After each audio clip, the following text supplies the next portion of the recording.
I would like to do is really just establish a null hypothesis. That is, money is indeed flowing into politics, and it matters. And we can just see here quickly that if you just look at the dollars spent in lobbying, that in fact it has risen precipitously and has risen to peaking about $3.5 billion annually. At the same time, we've seen that the number of lobbyists, and this could be an employment program, but the number of lobbyists has actually risen to about 15,000. We also see that if we break this down into sectors, you would think the sectors who are most active are exactly the sectors who have benefited most from this type of activity: finance and the health. And you can also see that if we break this down just even a little bit further, that in fact, in finance, how come it's clicking on mine and not yours? There we go. That in finance, you see that it's actually the insurance and the securities sectors that are actually driving a lot of that lobbying activities. So if we take the assumption that people are somewhat rational, that they actually give money because they think they get something out of it, then you assume that in fact these monies aren't canceling. In this case, we're talking about $500 million a year in lobbying taking place within the financial sector. Then you might imagine that this money may be tilting the types of policy outcomes that we see to both the businesses that they represent and the money classes that they represent. This is a lot of what today's panel is going to address, some of these key fundamental issues. And today, we're going to have with us David Lazer, who's from Northeastern University. He'll be discussing what are the individual networks of money in US politics. We'll have Shamus Khan from sociology at Columbia, looking at income hyper-concentration and American governance. We'll look at Marianne Bertrand, who is from the Chicago Booth School of Business, and we'll be discussing what do lobbyists do and do connections pay. And Brett Gordon from Columbia Business School on political advertising and the Electoral College. So I'd like to thank everyone, and we'll first start with our first discussant, David Lazer. Thank you, and thank you, Bruce, and thank you, Sandra, and thank you for everyone for organizing this. I've had a great time so far. I'm curious, if we look in the audience, how many people have been invited, let's say since 2008, so including the 2008 electoral cycle, to some type of political fundraising party? Just raise your hand. You see a lot of hands up. This is atypical for America. This is not the case if I went to, let's say, a random audience of people in this country, and we had asked how many people had been invited to a political fundraiser. It's just not part of the typical American experience, actually. And there's something distinctive, I think, in part about Manhattan in terms of how it mobilizes money for politics, but it's, I think, representative of a broader phenomenon. And so what I want to talk about a little bit is the money ecosystem, if you will, that the rules, especially emerging out of the 1970s, sort of spurred the creation of. And I'm going to begin in sort of that bit of sort of navel gazing kind of way. I'm going to look at a little bit at, briefly at, to get a feel for this, at a movie. I have a couple of movies, so you'll forgive me. I'm not going to share the soundtrack here, but in this case, a movie of contributions to political candidates in New York City and Manhattan during the 2010 electoral cycle. This is the Democratic side. The resolution's not quite as good as ideal. This is, you can see the dates begin down here. You can see July 2010. This is the Democratic side, Republican side. It lights up based on the activity. You can see who's raising money. So Jack Conway just got lots of money, Michael Bennet. You can see lots of burstiness here, so you'll see a name spring up and then it disappears, which means that they're going through days of not raising any money. The names scale basically linearly with how much money they get. You'll see in a moment a big peak. At the end of the quarter, there's a big effort to bring in money, so you can see a big explosion And that's end of September, and then it's very active in October 2010. You can see a little bit of a Democratic tilt to Manhattan. I'm not going to publish any papers on that.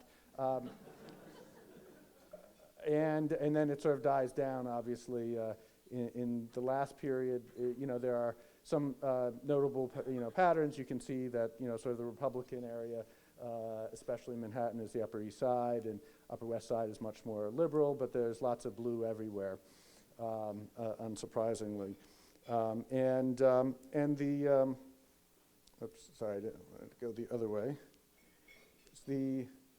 The question here is, what are the social and organizational processes that are mobilizing money in U.S. politics? And I want to give some flavor of that, and I think it reflects a set of rules and a regime that's actually changing quite a bit in the last couple of years, and especially right now. And so I want to first talk about the system as it's emerged over the last 30 or 40 years, and talk about sort of some of the biases that mobilizes in the system, and then shift a little bit and conclude with where we're going. So I'm going to begin with a few background facts on contributions. First of all, this is monthly contributions to federal candidates starting 1990, and you can see a bit of a trend upwards during this period, especially when you hit around 2004, actually, quite dramatic, and then 2006. A quite dramatic uptick in the amount of money. And you can also see a weird, not so weird actually, cyclicality to the money. There's a 2-year cycle around federal elections, but then also where there's a trough right after an election. But then it turns out that if you zoom in on the data, there are even 3-month cycles because everyone wants a good quarterly report, so they push really hard at the end of a quarter to bring in money. So you see this huge spike, and that's what we saw a moment ago, is that push to bring in money by the end of September so you can come out with a good final quarterly report that will hopefully help you raise money. You can see the geography of where money is coming from, and what's interesting, I'm not the first to observe this, but the money actually sort of comes roughly from the same places. This is where the money, and this is just looking in 07, 08, but this is not atypical. The money for Democrats and money for Republicans comes from roughly the same places geographically. So the Northeast is very heavily represented in both. The West Coast, California. Texas and the South is definitely redder, for example, and there's a tilt towards bluer in the Northeast. But actually, not really big differences between where Democrats raise money and Republicans raise money. But another key fact is that there are enormous regional inequalities in terms of how much money gets contributed. I'll pull out just a one little example of, but this is sort of more generally applicable. If we look at zip code 66508, which is Marshall, Kansas, and it's sort of a median zip code in Kansas, so it's not it's not on the high end, it's not on the low end, but sort of people, most of the folks there presumably are roughly would consider themselves middle class. The contribution levels for electoral cycles from 99 to 2010 was $4.71 per person. Okay. Now let's compare that to zip code 10013. This is actually a non-atypical number for Manhattan. They're much larger numbers. Is $178.48 per capita, right? There are numbers like that go more than 10 times as high per capita in Manhattan.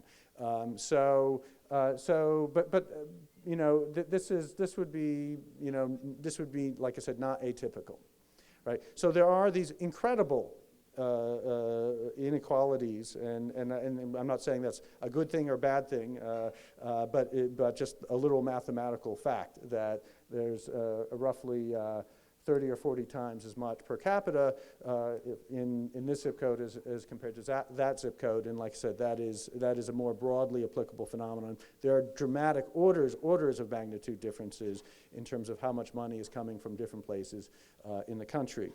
And I think I have an explanation for this. I don't think it's an interesting question because contributing to campaigns is sort of a mass elite phenomenon, meaning that it's an elite phenomenon in the sense that you can't contribute lots of money if you don't have lots of money. On the other hand, millions of people potentially do it, so it's a fair number of people. And I'm going to argue today that it's a reflection of a process that comes from having lots of people close to each other. Turning the saying on its head that if you can make it here, if you can make it in Manhattan, you can make it anywhere. Actually, I'd say when it comes to money and politics, if you can't make it here, you can't make it anywhere else, because there are niches for everything in Manhattan. And you can see this, and again, this is a notion that's come up a lot in economics in terms of the notion that productivity actually goes up more than linearly with population density. That there's the possibility for finding a critical mass for anything in a high population density area. So let's say, last time I was in Manhattan, I came across a restaurant that was Mexican-Japanese fusion, right? That's a very odd combination, right? Maybe a great restaurant, but it requires a big marketplace to find people who are looking for Mexican-Japanese food. In the town I live in, I could not imagine a Mexican-Japanese restaurant. Instead, we have 3 pizza parlors and 2 Pan-Asian restaurants and an Italian restaurant, right? I mean, which is fine, but there's no Japanese-Mexican restaurant. And the notion, the possibility that having the density of people that you have in a place like Manhattan is that you can create a critical mass for contributions. If you think of contributions as a social process, that you can get a critical mass of contributions to make it worth harvesting money from Manhattan. And I'm going to talk a few examples. Here's a couple of pictures here. These dots represent individuals in Boston who contributed to campaigns in the 07-08 electoral cycle. And these are all people who gave at least 4 times to the same set of candidates as another contributor did. So let me just repeat what I mean by that. So if Sharon gave to 4 different candidates on 4 particular dates, and I gave to the 4 different candidates on those same candidates on the same dates, we would both end up in this picture and with an inferred link between the 2 of us. Okay, and what we see when we look at, I'm looking at Boston and LA first, is that we do see a substantial number of people giving lots of money and in a coordinated fashion to target candidates. We also see, unsurprisingly, blue tilts in these cities, although very sort of peripheral, sort of reddish neighborhoods. We colored the nodes based on partisanship. But what's interesting is when we compare these cities, so I mean this is non-trivial size network. I mean this is only 1 electoral cycle. But then when we compare it to Washington and New York, which are which there's a combination of interest in money and population density in both places, we see actually quite dramatically denser networks in Washington and New York. Again, this accords with intuition, but it highlights the fact that an awful lot of money is being given in a coordinated fashion. And in part, I think that there are multiple explanations one might have for that. Part of it is that contributions are, that the giving process is embedded in a social process. And in part, it's because getting a stack, because of the nature of the rules of the game, which puts a cap on how much money can be given, that a $2,500 check just doesn't make a big psychological impact. A stack of $2,500 checks, on the other hand, does.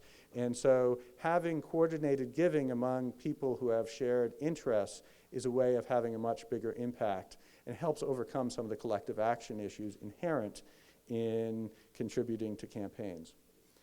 And when we look at these networks, by the way, here are the most tied together people in each of these cities. So like in Boston, we looked them up and we found Ryan Vincent and Carla Meyer in Boston, who were board members. Washington, Ed Rogers and Lennon Griffith, partners in a lobbying firm. Spielberg and Katzenberg in Los Angeles. We wouldn't have to look very far for evidence of a link there. And then Deborah Black and Judith Hannon in New York City, who are board members in Mount Sinai Hospital board in New York. So we do see evidence of other processes that are linking these people. And what we do see, and I should have skipped this one, but what we do see is that, and this is just a plot of looking at counties in Ohio. I have a much broader statistical analysis, but it actually turns out to be a little hairy. Here's we looked at the population density of high-earning individuals per square mile. So, and we controlled for how many there were per 1,000 people. Right, so high-earning people, we just had people earning over $100,000 in 1999, and one sees actually almost an order of magnitude increase of fundraising, controlling for the underlying frequency of high earners. If one goes from low population density to high population density areas. This actually turns out to be pretty statistically robust. That that it's not just how many it's about the tail of the distribution. That how much money gets raised from an area is about the tail of the distribution of income earners, because it's about the top few percent primarily where campaigns get their money, but it's also how many there are per mile. Because it's a lot harder to raise money if the high income earners are sparsely distributed. Now, I also want to talk briefly about the organizational dimension. This is a movie of political contributions from Goldman Sachs over a 20-year period. Each of these dots represents an individual. And what we've done here is plot for the individual the net amount that they have contributed to Republicans on this side or to Democrats. So if they gave equal amounts, it would end up being in the middle. And what we've done is for each individual, we plot their six-month rolling average, and we plot a line for them. So we can see sort of their overall partisan orientation over time. And you can see, for example, cyclical activity around the election. So denser right before the election, sparser right after. We can see some names popping up. John Corzine is popping up there quite prominently. So the ones that are very prominent, we have the names pop up. And then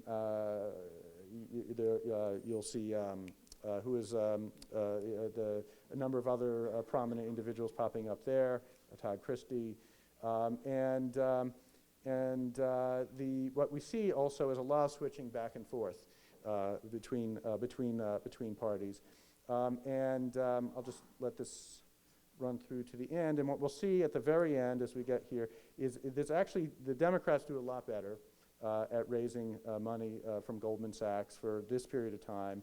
And we'll see this fairly dramatic shift toward the Republicans at the very end. What's interesting, again, is we see lots of people who are constant in their partisan preferences, but also a lot of switching back and forth, which is actually fairly atypical in the broader data set. And so you can see, this is odd, oh yes, here we go. We can see, if we look at the aggregate levels, sort of switching back and forth between Democrats and Republicans, then very Democratic with a few spikes before elections, and then a very abrupt switch towards Republicans in the last year. And what's interesting is if we look at the burstiness of campaign contributions, what we did was we plotted the average difference in time. If you look at people from different organizations, but contributing to the same candidate, how much time is there typically between those contributions? Do they all tend to come on the same day or different days? And so we have this sort of nice sort of smooth distribution. So they tend to come about at the same time, but only 5% or less than 5% of the time is there 0 days between. Now, if we look at the same organization, let's say Goldman Sachs, but this is going to be everyone in Manhattan, we see a sort of distinct difference in distribution. Over 30% of the time, if you're looking at the same candidate from the same contributors from the same organization, those contributions come on the same day, which again highlights the degree of coordination and contributions from people within the same organization. And in fact, more than 50% of contributions to a candidate come within the same week. Again, it highlights the nature of businesses in Manhattan in terms of coordinating contributions to campaigns. And furthermore, if you look at a lot of these, a lot of them are coming on, it's clear that there's a circle of people connected between different organizations. And so we could go a step further to show the broader network coordinating giving on the same dates. So the bottom line is, there's this notion of the median voter in politics, right? And that politics tends to gravitate towards the median voter. And I think that the median voter tends to be a bit more affluent than the median person because there's some correlation between how much you earn and how much you vote, but actually it's not that huge a correlation, right? It's there, but relative to what we've been talking about, it's really quite small. But the median dollar is a very different story. An interesting question, if we were to plot where the median dollar comes from, does it come from the top 1%, the top 10%? And we're seeing, I think, a big shift there, which I'm going to mention very briefly in a moment. But right now, the system until now has really had a heavy bias towards needing to harvest money from densely connected networks of people who are geographically proximate. And interestingly, and I think this helps address one of the really enduring puzzles of US politics, is how do Democrats maintain competitiveness in raising money with the Republicans? And the answer is in part because of the Democratic tilt of high population density areas. That it is easier to mobilize Democratic dollars than those dispersed Republican dollars. And so as we see a change in the game now, it may actually have some major partisan effects. The interesting thing is, of course, this is all changing in part with the internet in Obama 08, and in part, but I think actually even more important will be Citizens United. I think we're seeing a shift right now from the 1% to the 0.0001%. And I think this emphasizes a very different kind of networks and networking for politicians. So I'll end there. Thank you.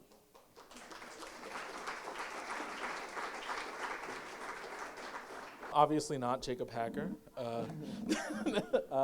Or maybe not to many, maybe I'm not obviously not Jacob Hacker. I'm Shamus Khan, and I got an email this morning from Bruce at around 9 saying, "Can you help?" To which I said, "Sure, why not?" I'm going to talk today, I'm going to a degree, channel Jacob Hacker, but not completely. And I'm going to talk about inequality, mobility, and the impact of business influence upon these two processes. And to give a very just quick account of what I'll argue, there's been rising inequality in the United States. Most of you probably know this story if you've watched the news over the last 2 years. Almost all of that, or most of that rise in inequality is explained by increases in the income share of not just the 1%, but the 0.1% or 0.01%. So a small sector of the American economy. This has been associated with, I'll be careful here, I won't say caused, but it has been associated with declines in mobility in the United States. And I will argue that this is largely by design. It hasn't happened, but instead there have been elements in the political process that have really led to this happening. So I'll start with Gary Becker. Gary Becker and the American Dream, because when Gary Becker gave his presidential address to the American Economic Association in 1988, he heralded what he saw as the realization of the promise of America. And he used an index, which I'll talk about a little bit, today. It's slightly technical, but don't worry, it's not that technical, called intergenerational elasticity, which basically looks at what percentage of a difference in parents' earnings is manifest in children's earnings. So if you have one group of parents and they make $50,000 and you have another group that makes $40,000, how big of a gap are you going to have in the kids' earnings? Are you going to see similarly that the kids have 50 and 40,000, in which case you have a value of 1, or will there be no real observable gap in the children's earnings? This is the simplest way of seeing this. And the value that Becker observed was around 0.2. And so this led Becker to argue that, I have it written here, low earnings as well as high earnings are not strongly transmitted from fathers to sons. And this is a powerful moment for economics. It's a powerful moment for the collective sensibility of the nation in terms of what kind of place we were. And I'm going to spend the rest of the day saying that Becker was wrong. This is the metric that Becker relies upon. I just explained this, excuse me. However, most Americans think Becker is right. So it's important to know that the collective sensibility of the United States is that we live in a society that has a considerable degree of mobility. And this isn't just a constant. In fact, there's been a sort of tendency for Americans to increasingly believe this. I would argue that this largely emerges because of the rhetoric of the American dream, the rhetoric of American promise, the rhetoric of American exceptionalism, wherein Americans seek to affirm a sense that you can make it no matter who you are. So this is just attitudinal data looking at Americans from, I think it's 83 to 05. I wish I had data going post the decline, the economic collapse, but I don't, I'm sorry to say. But what you see here is that Americans increasingly believe that it's possible to start out poor, work hard, and become wealthy. But if we look at the data a little more closely, if we rely on better estimates than Becker did, we see that this is pretty much not true. And there are two things I'd like to point to here. One is the Gini coefficient, which is just the amount of inequality we observe. And then the other is the elasticity index. And what this shows basically is that the United States has the second lowest level of mobility in the industrialized world. So if we compare ourselves to just about any other country, what we see is that we have incredibly low levels of mobility.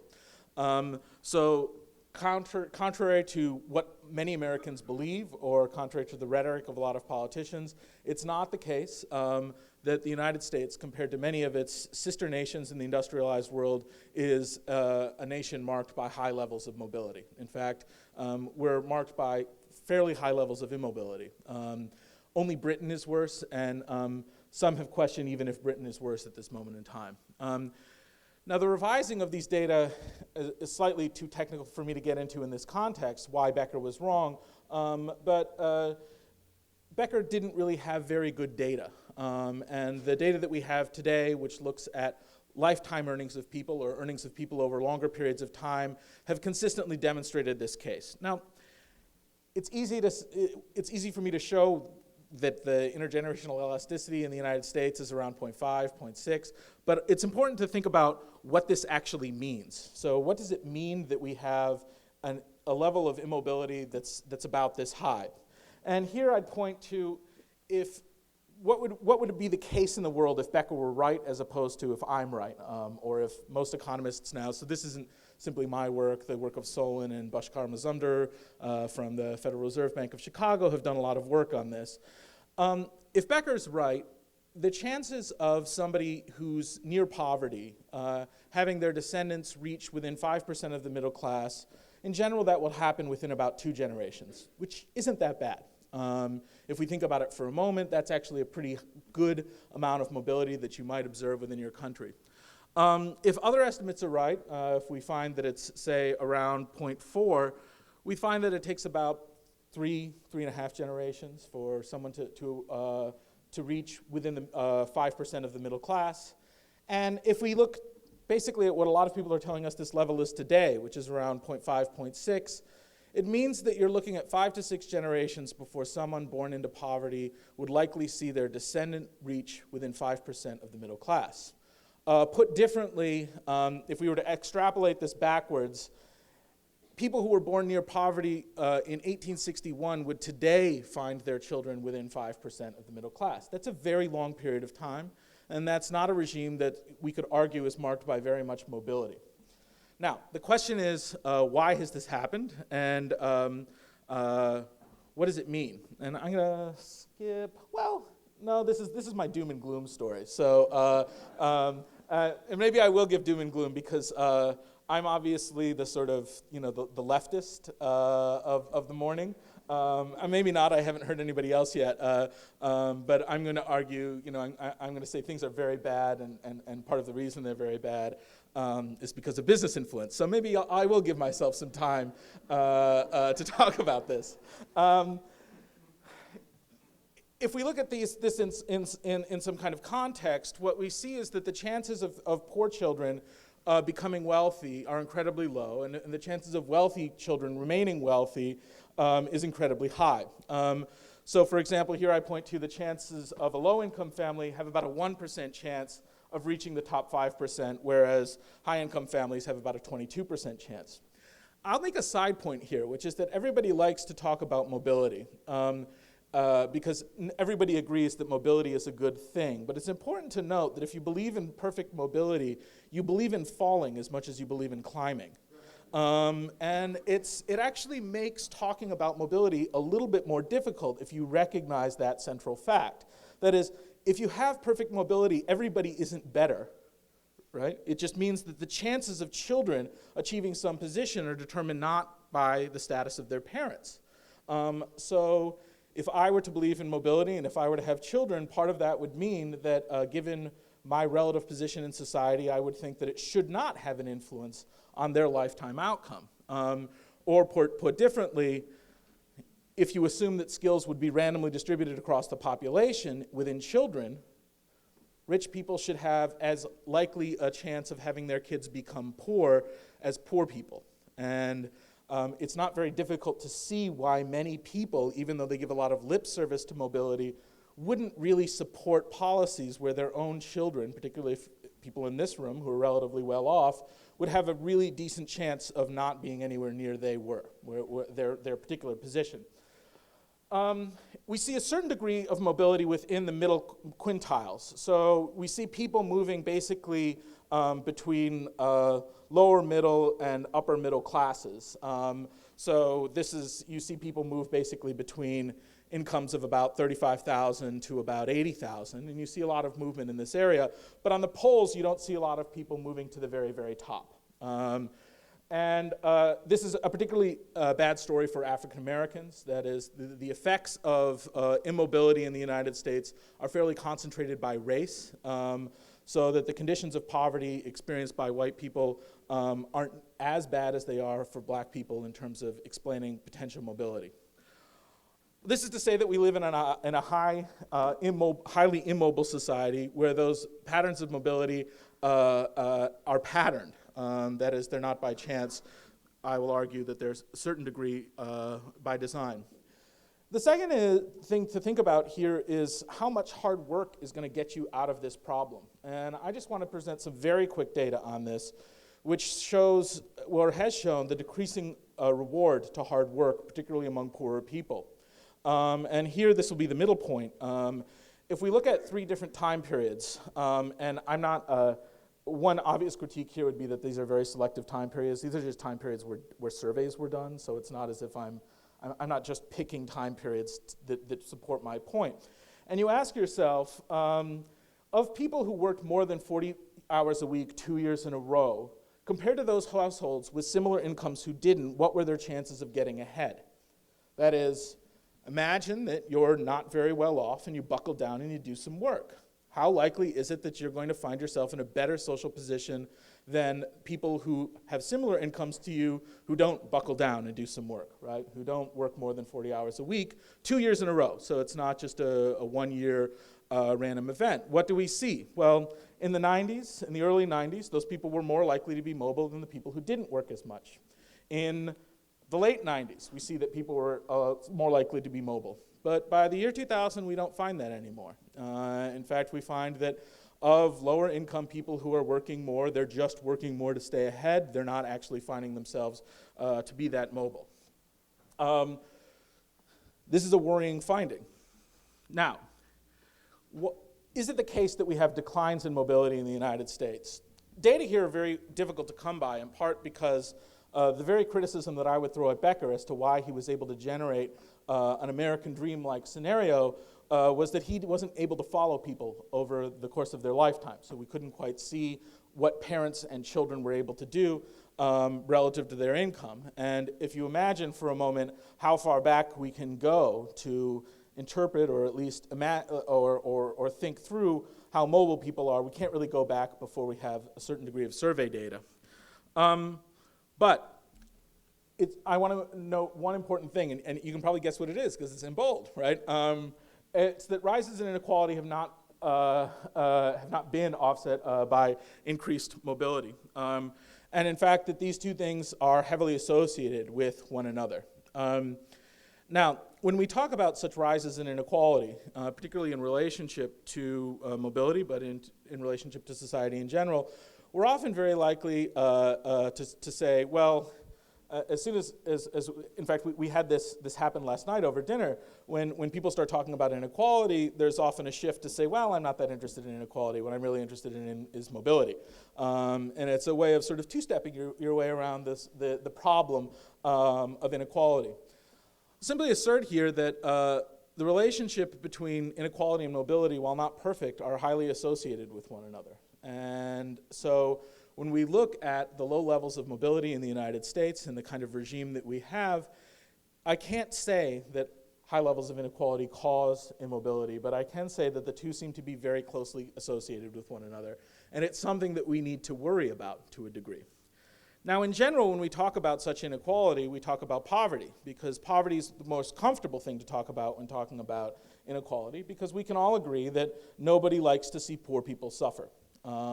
And so as a rhetorical device in a political conversation or even in an academic conversation, it's very easy to say, well, yes, we're worried about inequality because we're worried about poverty. But if we are worried about inequality, we might look and ask why it is that inequality has increased so much. And as I said at the very beginning of this talk, it's not the case that inequality has increased so much because of the deficits of the poor, the problems of the poor, or even much about the middle class. It's largely explained by a very, very small sector of the United States. That is, the further you go up in the income distribution, if I'm not talking about the top 10%, I'm not even talking about the top 1%, we could talk about the top 0.1%, 0.01%, 0.001%. The further up you go, the greater share of national income that group has had over the last basically 40 years. So why do we have inequality increasing? Well, it's not really because of masses of people falling into poverty or the condition of people who are in poverty changing that significantly. What we largely find is that inequality is increasing because wealthy people are becoming wealthier. Now, I'm going to end by suggesting that much of this is by design. That is, these are not processes that have seemed to have happened, but instead we can identify clear political processes whereby we can observe them. And here I would say that this started, and here's where I'll pretend like I'm Jacob Hacker, in the 1970s. And I also wish to point out that this is not a Republican story. It's actually a political story of both parties. So we can identify the source of this, or the beginnings of this process in the 1970s under a Democratic president with a Democratic Congress. And here I'm not beating up on Democrats either. I would simply say that both parties have been intimately involved in the increase in inequality and the associated declines in mobility. What happened? Well, my story will be very different from the story that we heard this morning. It's actually, from my perspective, what happened is the retreat from progressive tax policies, the decline of regulation, and the decline of unionization. In fact, the decline of unionization is associated with about a third of the increase in inequality since 1980, and also the financialization of the economy. So since about 1980, we've seen a transfer in the economy towards finance of between $4 and $6 trillion from other sectors of the economy. That's a tremendous transfer. And what's happened through these processes, what's happened as we observe these sets of things happening, going on, is that with the declines of unionization, where did the value or where did the money go? Well, it basically went to the top. It went to a group of people who were already among the highest earners, whose share of earnings increased considerably. Now, we might then want to get into a discussion at some point today about what the value is of the groups of people who are acquiring more and more money. So this could be an interesting conversation. That is, what is the value that's emerging out of such financialization of an economy? What's the value that's emerging from such transfers from the average American basically to the wealthiest of the wealthiest Americans? But that most of these things happened were not economic processes alone, but instead part of political processes that economic actors had an interest in lobbying for. I'll end by saying that this is partially a kind of short-term interest. So what's happened is that as we see this massive increase in inequality and this decline in mobility in the United States, this would be something I worry about considerably. One could worry about it on moral grounds, which are a set of grounds that I would worry about it, but you don't need to worry about it on those grounds. You could also worry about it on the grounds of the sustainability of the nation in general, and whether or not the successful lobbying of a group of policies that have allowed for a political shift of both parties. So yes, we have increasing polarization of both political parties, but that polarization is asymmetrical. Both have seemed to move considerably to the right, the Democrats and the Republicans both. Whether or not that kind of shift has created further instability in America, the potential death of the American dream, the decline of mobility in the United States, and massive increases in inequality, which may mean that the future of America is questionable. On that happy note, I'll end.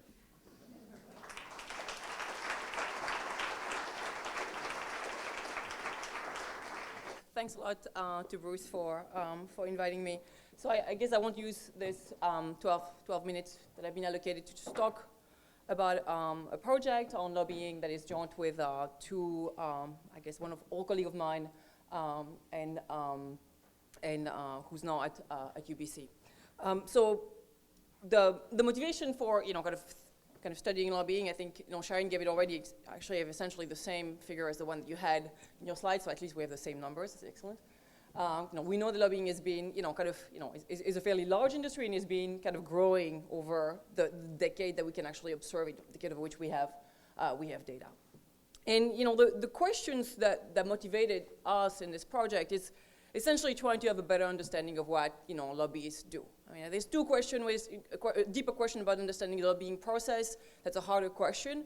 This project had a much humbler goal, which is trying to understand better what lobbyists themselves do. And I think that we started essentially trying to contrast, two views that are floating around out there. One is that lobbyists are essentially kind of experts. They know a lot about, healthcare issues, and they are in a better position, to actually go and explain kind of politicians, congressmen that are kind of debating those issues, exactly what's going on, because they have a deep knowledge of the industry that they are representing. And I think this view, if you actually go to the website of the American League of Lobbyists, I think this is a view that's kind of consistent with the way they would describe themselves.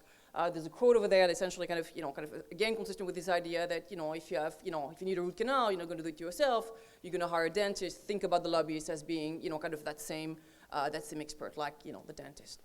And the other view is kind of like the connections view. So essentially, kind of what lobbyists do is just leverage, connections they have to friends, that happen to be in positions of political power. So these are the two views that motivated us, and our paper is essentially about trying to say something about the relative importance of these two views of what lobbyists do.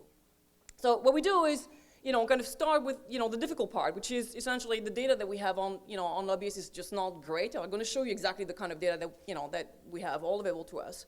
So this paper starts with trying to develop proxies or ways to measure these two dimensions I was just mentioning. So the expertise dimension, kind of the issue expertise dimension, something, about agriculture, something about healthcare. And another kind of proxy for the connection view. So you have connections, you know a lot of people. So I'm going to show you kind of like the proxies that we propose for these two dimensions, and then I'm going to take you through some kind of results, kind of that leverage these two proxies about. Let's try to measure the premiums that lobbyists, actually get. Let's try to look at how much lobbyists get paid, and let's look at, kind of the returns of having expertise versus returns to having connections, and how those compare. And then I'll take you at the end towards kind of what we like is a kind of a more refined kind of test to think about the role of connections.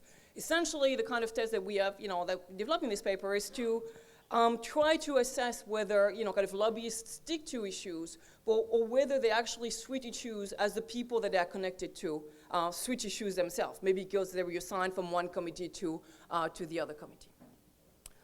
All right, so as I said, the key data source for any work on lobbying are essentially those lobbying records that are, available through the Senate Office of Public Records for essentially the last decade, okay? So I'm guessing many of you in this room have already seen, lobbying records before, but I'm going to show you one in a minute because it's essentially kind of the basis of all the data that we've put together. So this is the example of one lobbying report. This is the first page of it. It has a bunch of information that's, for someone that actually worked with data is interesting. The name of the clients. In this project, we actually don't use that. Something about how much money was involved in this, in this lobbying kind of contract. So this is a bit of a stretch, but we're going to use this kind of, this amount figure as a proxy somewhere for like the revenues that lobbyists are making. So think about this as being something you could translate into some kind of wages, some kind of compensation. We're going to make that jump. You know the date, so I'm going to show you some slides on like kind of political cycles and now kind of revenue premiums for lobbyists vary over political cycles. So I have good information as to when the lobbying occurs. And then this is the second page of a lobbying report, which has, some other really key information if you want to study lobbying. So first, obviously, the name of the lobbyist. So you can just put all these records together and start developing a good database of how much an individual lobbyist has made over a given year, okay? The other thing that's really important for us, as we want to think about developing some measures of expertise, is that you know what the lobbying is about. So the issue here is clearly a finance issue. So this was lobbying, on TARP. So this is going to be key for us in terms of developing some of our proxies. And I'm getting to this immediately. So how did we, kind of define expertise in this paper? So what we basically kind of decided to do, or thought was not too silly to do, is to actually kind of look over time at, take a given lobbyist and go through all the lobbying records where that lobbyist names appears. And look at how concentrated these lobbying records are in terms of the issues that are being covered. Essentially, some lobbyists spend all of their time kind of working on healthcare issues. Other lobbyists spend all their time working on agriculture issues. Other lobbyists are all over the place. So the way we define, expertise, issue expertise, I should be specific there, is by basically kind of developing, kind of a measure of how concentrated lobbyist is on a given topic. Okay, so as you can see, that's pretty, straightforward to do. There may, you can do this on a kind of a 0-1 variable. That's kind of what I'm going to show you. You can develop some kind of more kind of continuous measures of concentration. We have good ways to do that. Okay, so this is our measure of expertise. And this way, I'm going to be essentially characterizing some of the slides kind of coming further, lobbyists into specialists versus non-specialists. So specialists are the guys that seem to be essentially working on healthcare most of the time, or working on agriculture most of the time. The non-specialists are the guys that basically are more spread out. Connections is the other variable. So it's two proxies we want, one for expertise, one for connections. That's unfortunately much, much harder to do. So we have some great pieces of investigative journalism where, so someone spent the time to try to figure out, kind of who a certain, starting with the politicians, who are the lobbyists that seem to know this politician, befriend with him, had, kind of been working with him in the past. But that's unfortunately not enough if you have kind of the intention, which was ours, to have a project that would be covering the whole, the whole industry. So what we proposed to do was to use individual campaign contributions made by lobbyists to politicians. And, you can do that, so this data is out there, so you can actually isolate kind of lobbyists in these kind of bigger set of like all individual campaign contributions, and in that process, basically, kind of assign to kind of any pair, so donation was made by this lobbyist to this politician, assign that and assume that is equivalent to like there's a connection between this lobbyist and this politician, okay?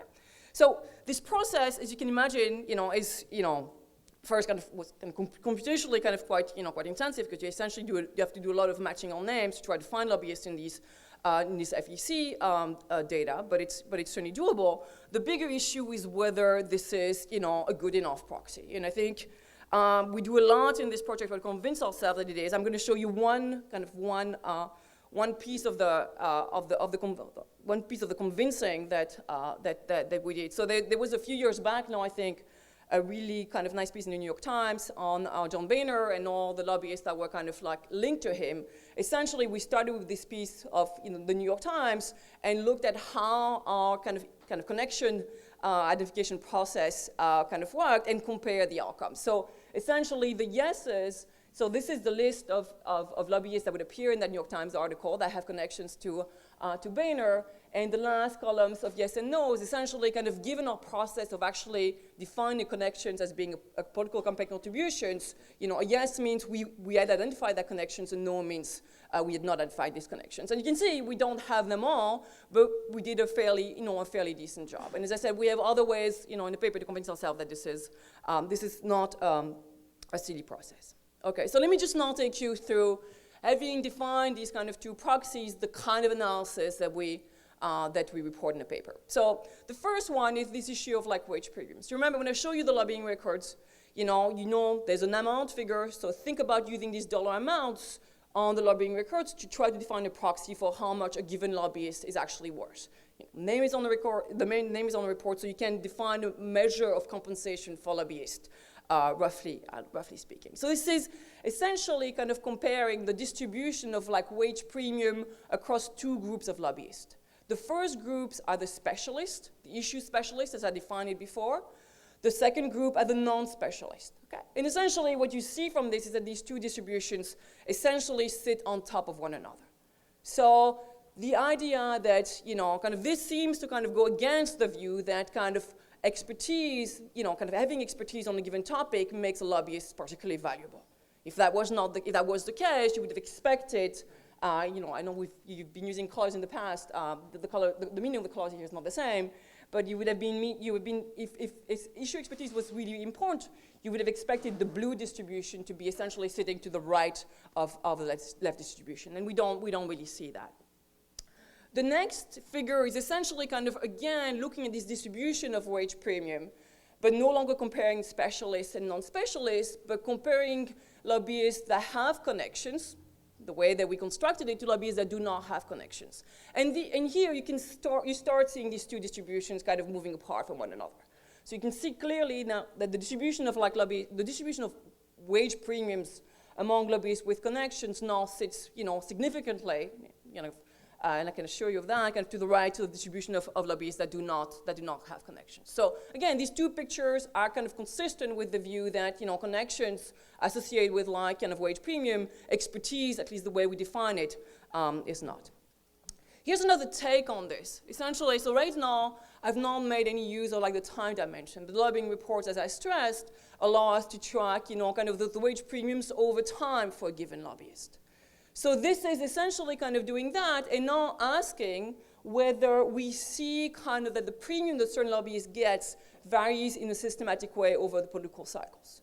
So with a little bit of effort, you can link the lobbyists that are on these lobbying records to some kind of directory, and in this directory, some of the time they will, kind of tell you whether the person is, actually with the Democratic Party or the Republican Party. So you can categorize lobbyists as being kind of Republican or, or Democrat. This picture essentially kind of says that there is a strong positive correlation between the premium that, a Democratic lobbyist would get and whether the Democratic Party is in power, and the other way around. So essentially, kind of at the peak of GOP power, which is the middle of the time period here where both Congress and the White House are controlled by the Republican Party, a lobbyist that's associated with the Republican Party, based on the directory that based on what he reports in the lobbying directory, earns a premium that's about 25%. Okay, so again, this is kind of consistent with the idea that connections are quite valuable. Well, the problem is if you just stop there, you can have a lot of issues with this, and want to go from this to saying, well, kind of that's it. Kind of connections are basically where kind of where the money is.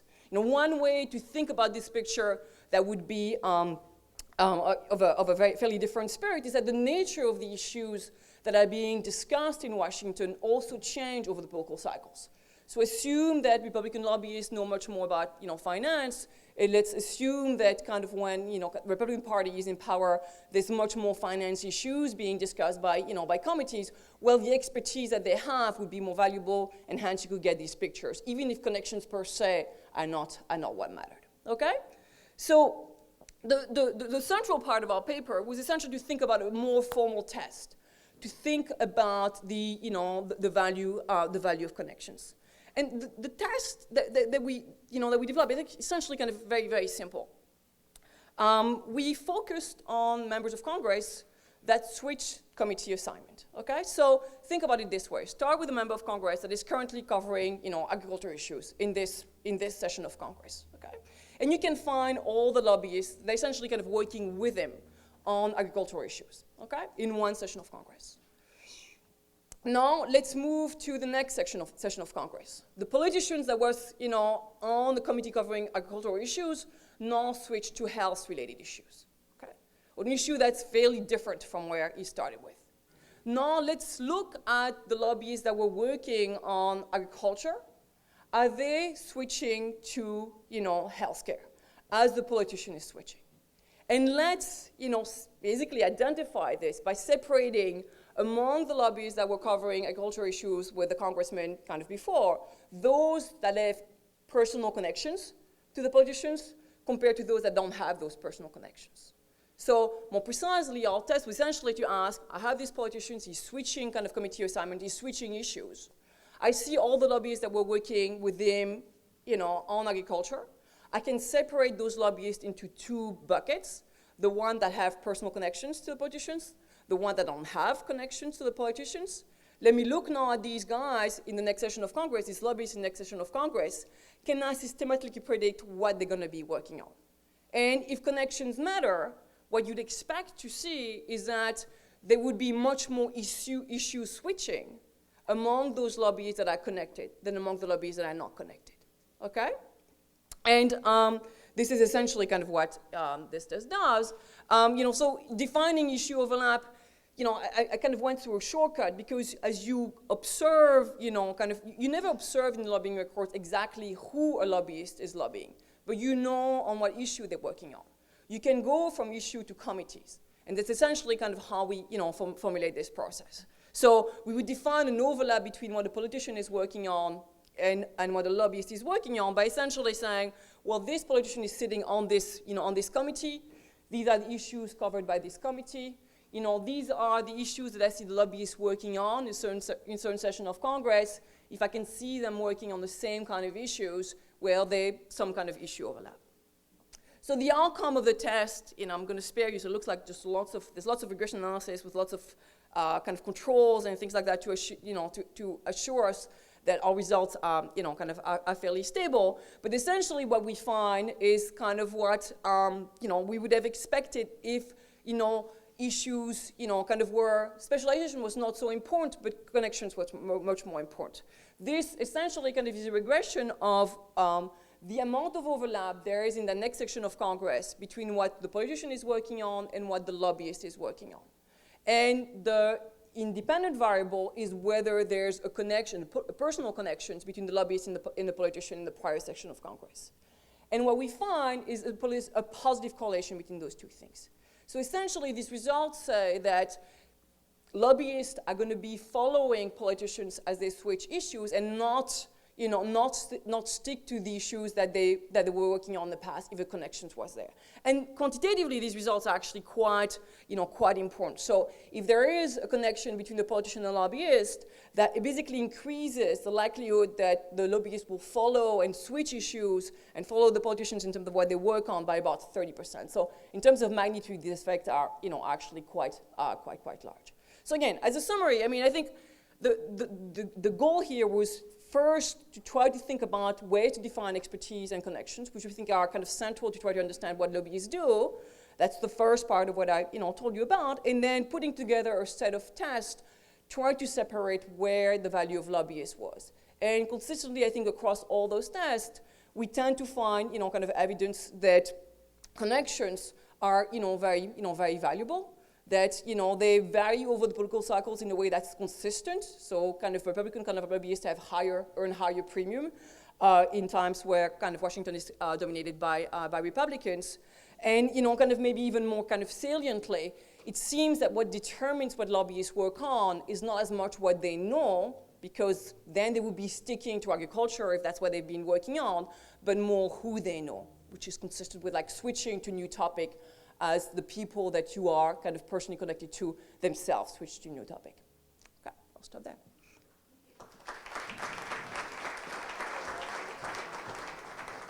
I was thinking a little bit about how to relate my talk today to the previous speakers, and I was reminded of a book title that I always enjoyed. I never read the book, but it was by John Kenneth Galbraith from the mid-'70s. It's called Money, Whence It Came, Where It Went. And so I feel like the first set of talks addressed kind of where the money has come from into politics. And I'm going to talk about one of the outlets of money by politicians, which is political advertising. So as you all probably know, there's been a great increase in the amount of money spent on political advertising in the last number of election cycles. The amount has probably doubled or so over the last 4 in each election. And there are various estimates for what the total spending is going to be in 2012. The range is between $3 and $5 billion, give or take a few hundred million, perhaps. So the spending has not been just by candidates. It's also been sourced through national parties and, of course, a lot of interest groups, the 527s in the 2004 period, and now really the PACs and, of course, super PACs. Now, as academics, we always like to ask, if something that works in practice, does it also work in theory?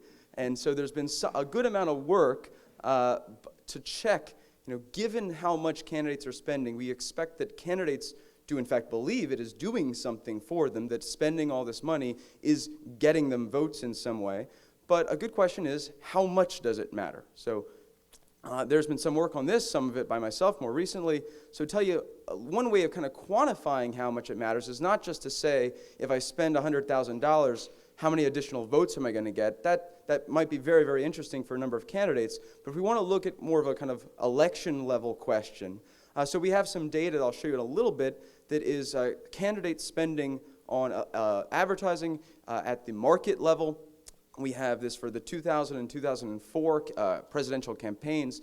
And then we pair that with election outcome data, so voting data at the county level. And one nice thing about this, and then we also throw in many, many other control variables, of course, but one nice thing about this is that we have exposures to advertising at counties by candidate, by market. So this get by candidate, by market, and then by county gives us about 9,000 to 10,000 observations where we see advertising and we see a subsequent vote being realized. And that lets us estimate kind of how effective advertising is on the margin. And we did a thought experiment. I'm going to show you, this is the first of 2 thought experiments that I'll tell you about today. The first is, suppose you just zeroed out advertising.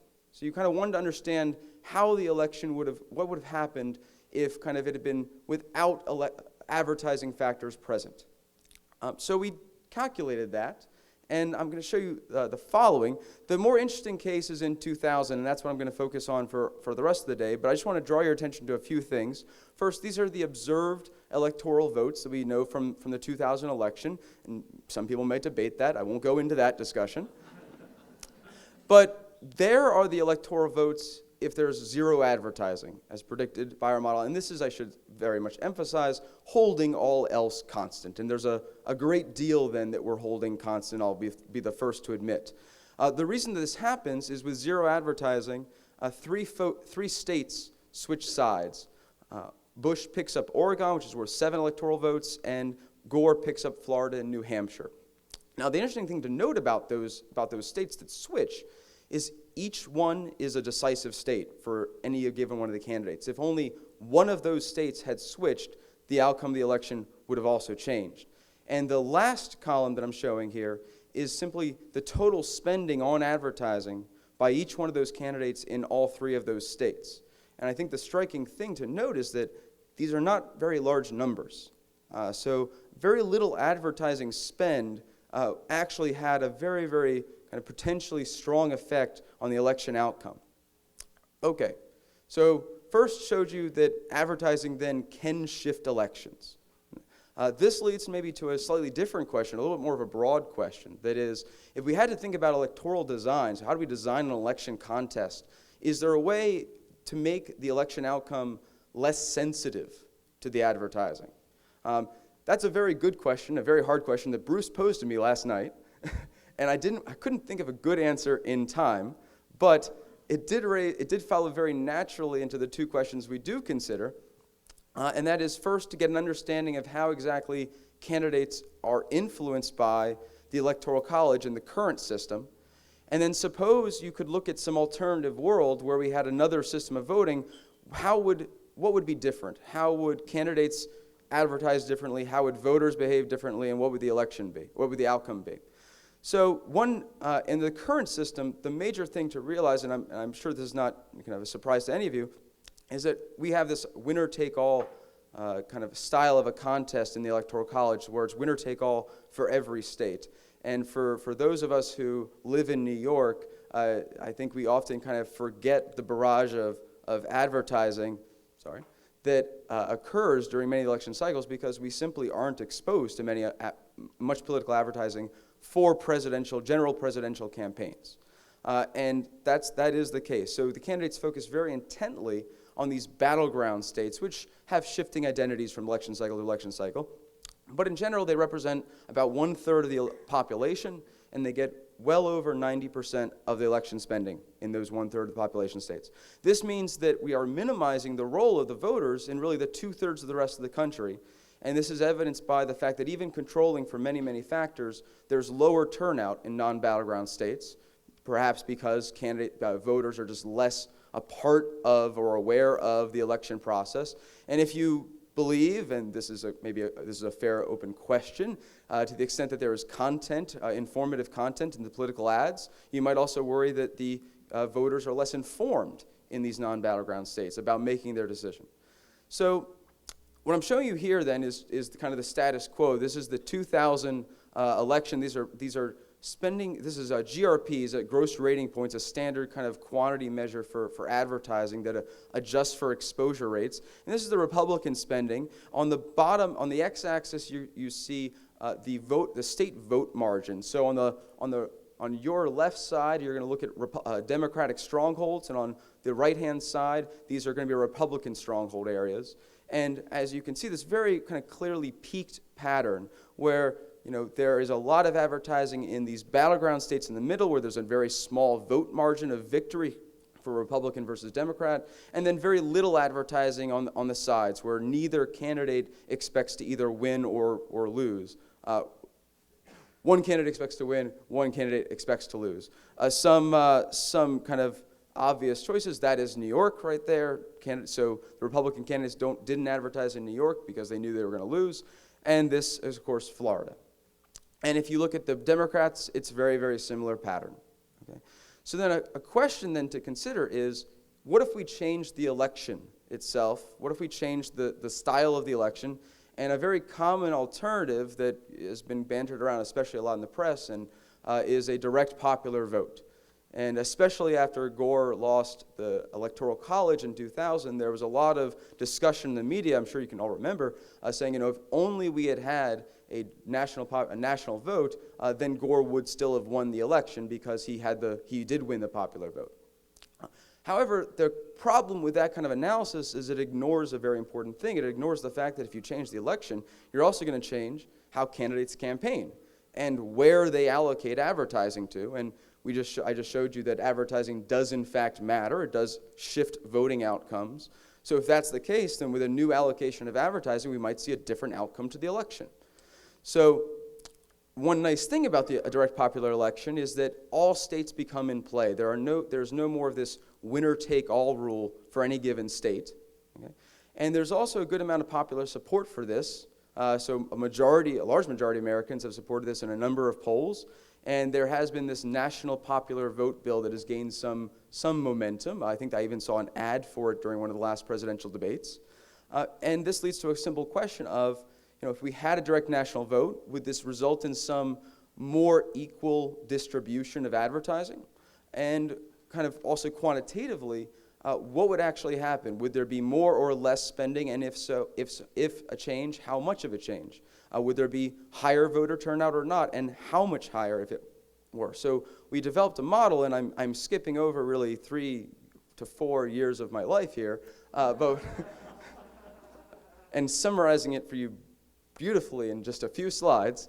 But we developed a model where we wanted to allow candidates to strategically interact with one another in a general election, where they are going to think about how the other candidate's going to respond to some increased amount of advertising simultaneously across all, or I should say a large portion of the markets in the United States.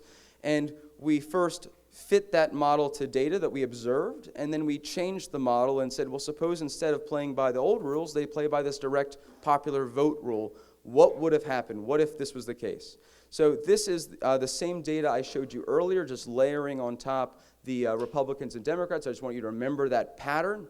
And this is what we would see is the prediction under a direct popular vote. And you can see it's a very substantial change. 2 important points to note is that, one, if I just kind of maybe switch back and forth, you can see that on the sides, we now have substantial amounts of advertising. In the previously so-called battleground states, this makes sense. If you open up, if you make New York or California or Texas, they stop remaining non-competitive because of this electoral college, we expect that candidates might want to advertise there because of the large population of voters. In contrast, in the middle, there was really a substantial excess of advertising. There was an overabundance of advertising in these battleground states that were getting kind of more than their fair share in a way. Okay. And you can also notice maybe a slight pattern if you see on the left-hand side for you that the blue dots tend to be above the red dots, and on the right-hand side, the red dots tend to be above the blue dots. That what you're seeing is what appears to be the strategy, that is, on the extremes, the candidates want to advertise even more in their strongholds. Maybe perhaps to to bring out the base as much as possible. We're still trying to explore these results further. To put it in numbers just very briefly, and then I'm almost done, put in numbers, if you draw your attention to the top, beforehand, only about 122 million voters were exposed to advertising of any sort. In the counterfactual here, that rises by about 30% to 162 million. Also, spending increases by about $60 million. And I know these numbers sound low. You have to remember this is 2000. And so spending increases quite significantly. One reason it increases is that you have many more voters who are eligible in a sense or in play for candidates to want to target. Another reason it increases, though, is because now a lot of larger cities where the cost of advertising is higher, candidates now want to advertise in these very expensive cities, and they need additional funding to advertise there, like the New Yorks or Californian cities of the world. How is it more equitable? Certainly, in terms of just the variation in advertising. So if you just look at the dollars spent per person beforehand, in battleground states, about 76 cents, and about 12 cents in non-battlegrounds. You can see that those numbers equalize quite a bit in the counterfactual. The standard deviation, the amount of spread in those numbers also goes down significantly.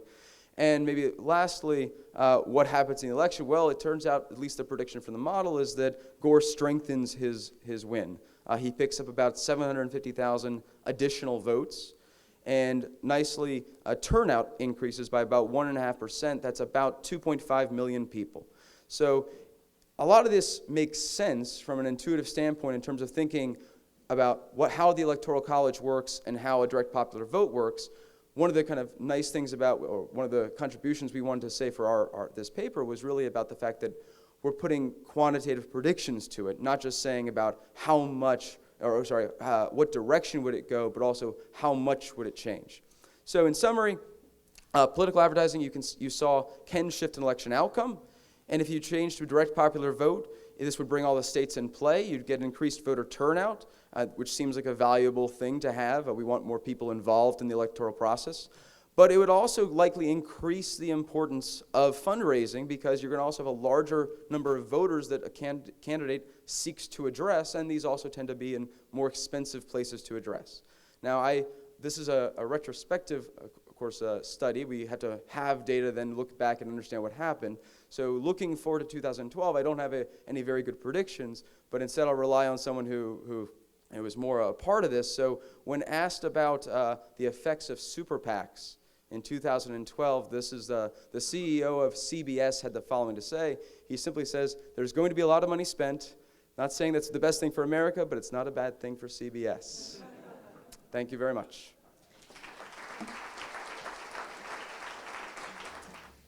Just a quick question for Brett. The two ways you get out the vote are through advertising and through GOTV, get out the vote efforts.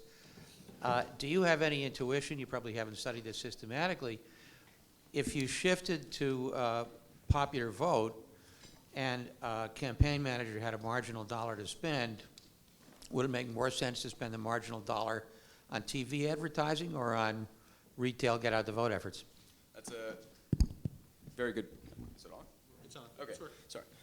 It's a very good question, and this really hits on a number of limitations that I have to be very upfront about, because we don't have data on, for example, get out the vote efforts. What I think this hinges on, though, is the relative cost of these activities in different markets. So it would have to be that the relative cost to get out the vote in one market might be cheaper than that margin of advertising there, but not just that fact, but at low levels of advertising, the return to an incremental dollar might be very high relative to the cost, but at very high levels of advertising, that might degrade somewhat. And so at some point, there would be a shift from advertising might be most effective in this market to eventually now it becomes get out the vote efforts. Yeah, very possible. You had a question? Identify yourself, please. I have three questions which are related to Professor Khan. Thank you very much for the very important and inspiring presentation. Inspiring, yes. I was going to say, I don't know that it was inspiring. To do something about it, that's what I meant. The first one is you didn't mention immigration, so I'm just curious whether immigration will change, or already changing the social mobility in the United States, because many people here in the room, for example, came from other countries or will eventually end up in another place. Secondly, you talked about salaries, you talked about annual incomes. At the end of the day, there are, as you know, there are other ways to achieve happiness in life, and I'm just curious whether it's only about the annual salary. And finally, I'm a big believer in hope. Eventually you said that hard work doesn't pay, and there are some new studies about the fact that degrees do not pay, which is a weird thing to say here at Columbia University. So I'm just curious, if it's not about work, if it's not about education, what can you say to the people who are looking for solutions and not only for problems? Sure. So first, I wouldn't say that it's not about education, and I would say that the marginal returns on work vary depending upon where you are within the economy. So on the education front, actually the return to a college degree has increased relative to the return to a high school degree. So you couldn't simply assert that it's not the case that hard work doesn't matter, it's not the case that education doesn't matter. But if you're going to look at those kind of data, one of the things you need to think about is the population of people who tend to go to college, how the costs of colleges have shifted that. So colleges in general have wealthier student populations than they did 20 years ago.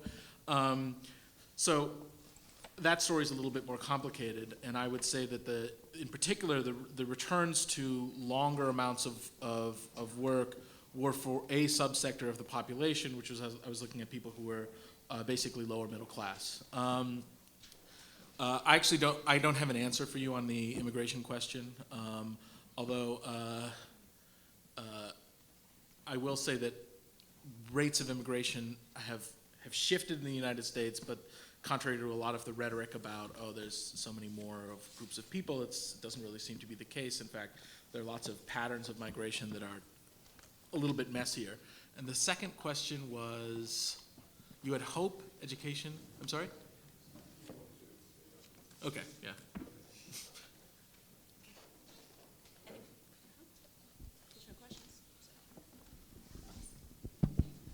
This question is also for Shamus. My question is, my name is Jigger, Columbia University. The role that debt plays, so, Rajan talked about how consumer credit was given that increased consumption, And so might think that currently inequality is lower than it would have been if that wasn't given to the population. Of course, it's probably an artificial increase in wealth for the middle class with that credit, that though it's coming to reckoning now with the high debt levels. So my question really is how do we get around the issue of the debt hanging on? I mean, it paints kind of a bleak picture that a political crisis was avoided in the early to mid-1980s. Wages have been flat, essentially. And so we're coming to a reckoning that we kind of avoided in the 1980s with a technical solution around extension of credit. It seems to be that these panels are saying there's a policy solution around that, but I'm beginning to think that that might not be possible. It has to be a political solution. I agree that it has to be a political solution. I disagree slightly on the what happens with the extension of debt to middle class people. I mean, I would argue that what effectively happened was, yes, there was an extension of credit to lots of middle class people as part of a financialization of the economy that allowed for a very small portion of the population to seize a larger and larger share of the economic returns. In hackers' terms, this would be relative to a kind of risk shift. But I would say that also that to place the blame of the collapse of the economy on middle income people because debt was extended to them is in some ways irresponsible, particularly in a context where those sets of things were lobbied for by a group of people who made a tremendous amount of money from that and who have actually experienced considerable returns to their initial position relative to the social policies that emerged to help and alleviate the debt crisis. Questions? Okay. I've got two methodology questions, just so I can understand. One was to Professor Lazer and one to Professor Bertrand. Professor Lazer, did your data include also contributions through PACs at that point? The data that we were focusing on that I showed you was actually to individual candidates, not to PACs at this time. Now we're sort of separating this out, and obviously we're not looking at super PACs because that's right. a pretty more recent phenomenon. So. Okay. And to Professor Bertrand, and maybe this was a right or wrong observation, but my own experience was that at least in terms of the Washington lobbying firms, there were some of these niche firms, but a lot of the lobbyists, at least number-wise, were located within large law firms. And so I kind of wondered, and then I thought through that process as to whether or not companies might hire particular large firms, kind of say, okay, we need to get to so-and-so on such and such issue, so that within the firm they say, okay, we need the best person to be able to be the window person to, the chairman of this congressional committee, but the work is done on an expertise basis. Yeah. No, I think that's clearly something that's a limitation of this data. So in terms of that's when I started, kind of my intervention, I said there's a difference between what lobbyists do and what, the lobbying process is all about. So the only thing that we can study, given the nature of the data, are, kind of, the only thing that we see about the lobbyist firm are basically the lobbyists that are on these reports. What's happening inside the lobbying firms, kind of behind kind of this window is certainly not there. Okay, so hi. My question's for the last speaker. I was just wondering if you'd seen you mentioned that I think people don't necessarily see the adverts in particular states or whatever, but with social media and digital media, do you see the candidate has to be aware that this advert is going to go out to multiple audiences. So do you see a compositional shift in spending, or do you see a change in the types of advertising that's being done with the awareness that this advert in Michigan will probably play nationally? People in New York will see it, perhaps. Two thoughts on that. First, fortunately for us, our data doesn't contain, I say our data predates the social media explosion. because this is 2000 and 2004. So it gets around that at least a little bit for us. However, I think it's pretty clear that when you look at what happened, especially with Obama and probably more recently, a lot more spending is going towards social media, and I think that there is the sense that they can have a multiplier effect, that a little bit of spending can go a long way once something gets passed around. With that said, my understanding though is that the fraction of spending that's going towards broadcast advertising, TV, cable, local markets, is not going down by far. It stayed, I think, very stable or even slightly increased. So it's not, the pie is simply growing. Some of it's being diverted to social media, but a lot of it is still being put on the TV.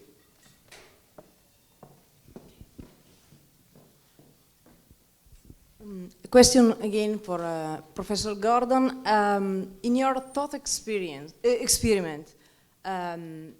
I would suggest to consider the possibility that in a popular vote context, you'll have more than two parties. This is what happens in most proportional representation systems, so that's likely to happen in the US as well. I completely agree. We wanted to also include in the thought experiment a third-party candidate such as Nader in 2000. These results are literally about 2 months old now, so it's on the to-do list. Well, since you don't know the answer to the question, what about 2012?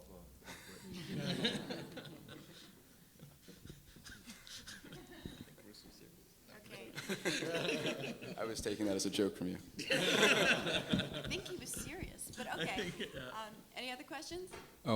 Question here. This is to Shamus.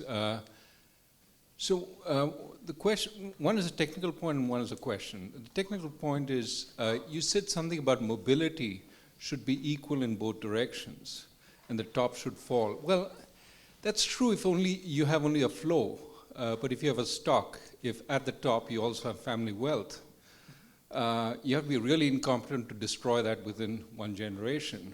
And so it doesn't necessarily mean that you would have the same levels of mobility, even if you have the same levels of competence at the top. So that would inhibit mobility at the top, even if, relative to the bottom. But the question I have is, you focused a lot on the top 0.01 percentile and so on. Why did you not spend any time on the inequality below that, the 90-50, for example? Why does the left ignore that? That is an important source of inequality. Clearly, it's more fun to talk about the 1% and the 0.01%. Nobody sort of, you can bring them down.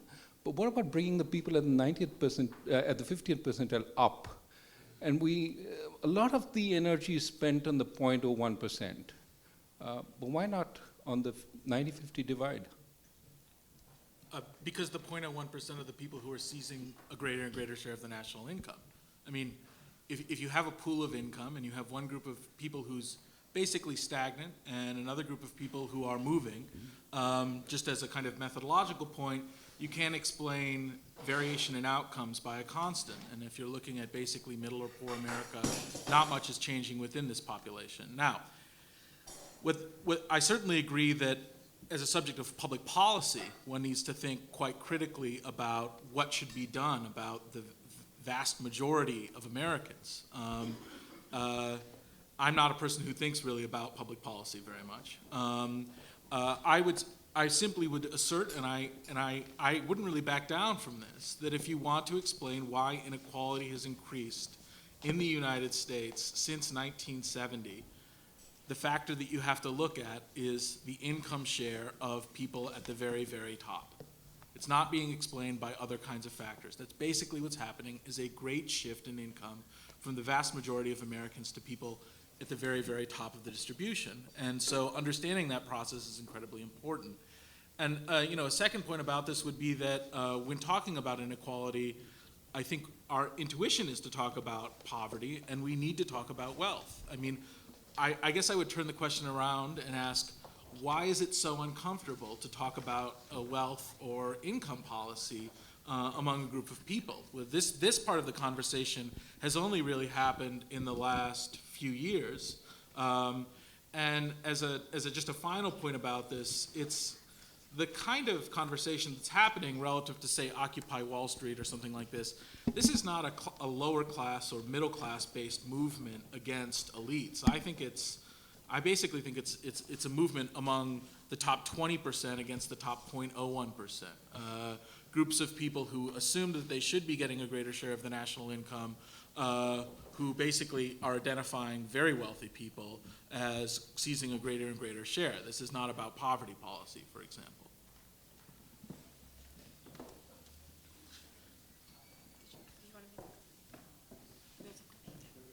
Okay.